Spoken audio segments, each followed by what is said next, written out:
Good morning, good afternoon everyone. Welcome back to my channel, mga kagandang lola.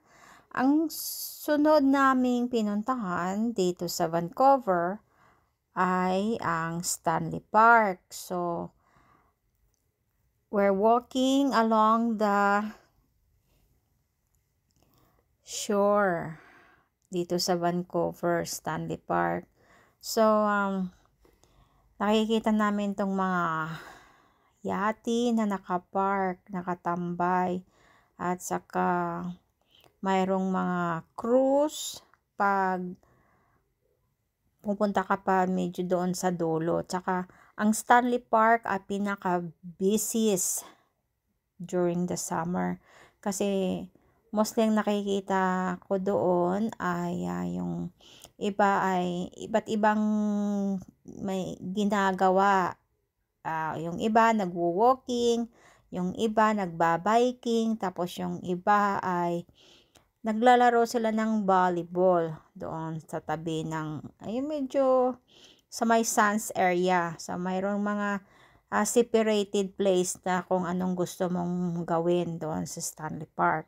Tapos, ang history niya ng Stanley Park is one of the most famous na beloved parks in Canada, located at edge of downtown Vancouver, British Columbia.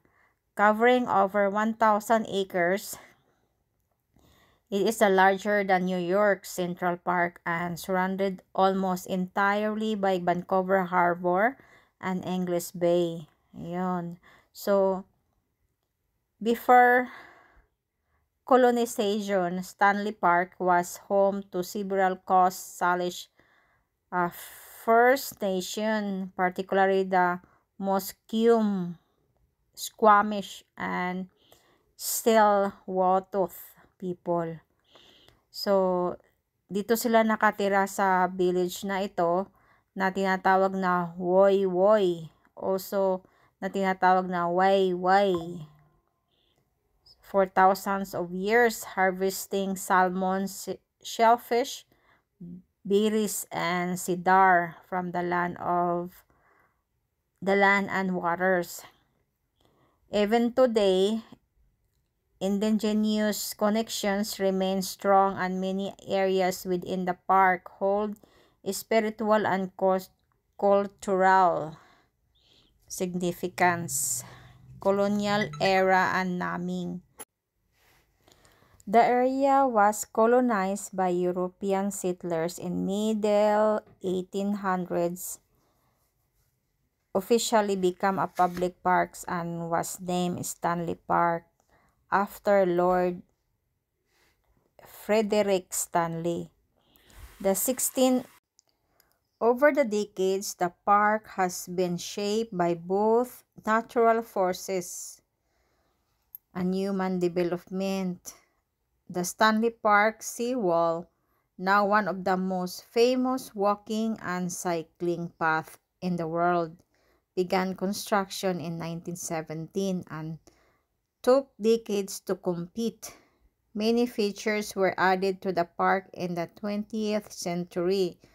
So, nadagdag na dito ang Vancouver Aquarium na nagbukas noong 1956, tapos two temples and Braxton Point na nagbukas ng 1920s, now one of the busy top cultural display. Miniature train, Rose Garden, and Rose Peak Points, and the Lost Lagoon. In 2006, devastating windstorm blew down around 10,000 trees. Ang dami. Highlighting the need of stronger environmental management. So, restoration efforts have since focused on ecological preservation, indigenous conciliation, and sustainable tourism. So, marami na talagang pagbabago at nadagdag sa ngayon dahil nga sa dami ng mga tourist. At siyempre may mga fees din ang nagbabayad habang mga turista ay naandun dito. So, laging busy during summer. Tsaka maganda din naman kasi ang weather ng Vancouver, hindi kagaya dito sa Edmonton na napakalamig. So doon hindi masyado siyang malamig. So ang mga tao ay laging namamasyal. So dami silang mapupuntahan dito dahil nga hindi masyadong malamig ang Vancouver. So kaya dinadayo ng mga turista. Tsaka may mga statue na nandito ang the most nanalo yung mga marathon. Ayun. Dito nila nilagay sa Stanley Park. Tsaka sa English Bay din. So daming mga tambayan, yung iba nag-unwind kasi masarap din dito magtambay, lalo na pag masyadong bored ka na sa bahay. So mga tao ay nandito nagwo-walking, naglalanghap ng masasarap na hangin kasi tabi ng dagat. So thank you everyone for watching. Hopefully you guys have a wonderful night, day, or afternoon habang pinapanood nyo itong video ito. So enjoy the show and hope everyone have a good day and always bless us. Thank you everyone. San Francisco, of which the wonderful Lionsgate Bridge off to your right is by the same engineers as the Golden Gate Bridge. 2 years later, 1938, that bridge right there. It's green. And Frank said, I gotta go check the 9 o'clock gun, make sure it's gonna go off. Why don't you come with me? And then I guess, you know, a few beers and kind of created some courage, and then he had the wise idea to load her in the cannon, and she went boom all over the water at 9 p.m. She's right down there. She's not, that's not her, I'm just kidding. That's the girl in the wetsuit on the rock there. It's a girl in scuba diving gear. The Little Mermaid was taken by Copenhagen, so that was, yeah, scuba diving gear. Real cool. The coolest thing about her is actually have yet to spring, but soon they will.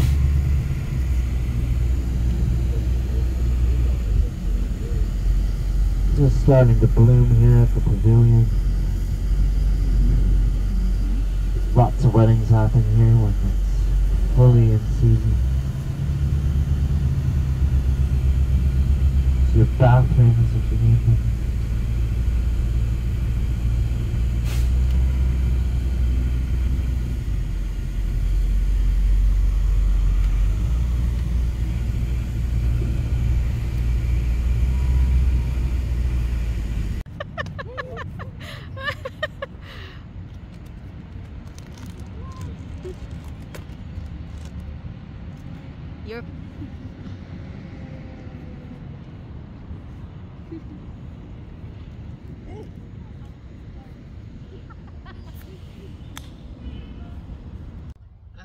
Hello, we're on the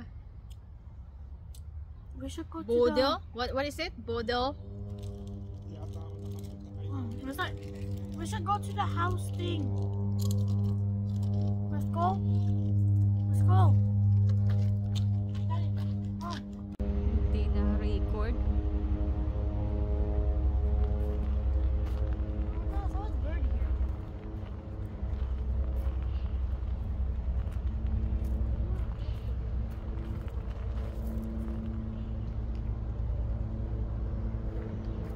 Come on, mommy, let's go.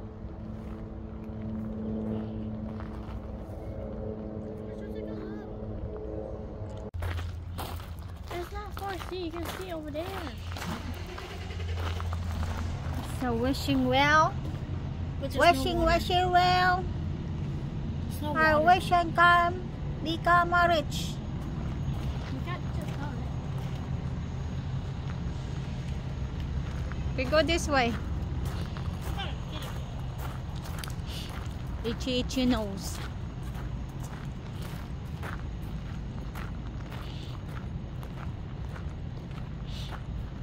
Well, look at that tree. So tall.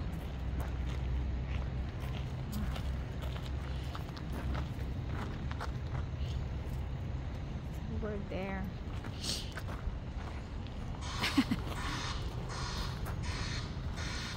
In the distance, that's the home of Michael Bublé and the hometown of Michael J. Fox.